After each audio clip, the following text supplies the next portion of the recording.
Уезжайте отсюда, а! Уезжайте, я тебе говорю, отсюда. Больше всего не повезло водителю «Лады» 15-й модели. Именно в его машину пришелся основной удар. Мужчина ехал по проспекту Ямашева, когда в него врезалась «Лада Калина». Машина теперь не на ходу. Уезжайте, я тебе говорю, а!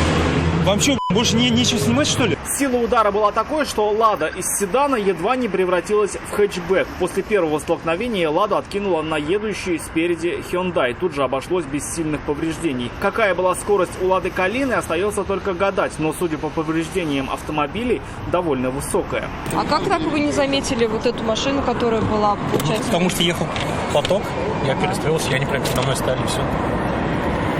А виновником аварии? Ну, я, потому что я в них просто не врезался. Люди в этой аварии, в отличие от автомобилей, не пострадали. Все детали теперь будут выяснять автоинспекторы.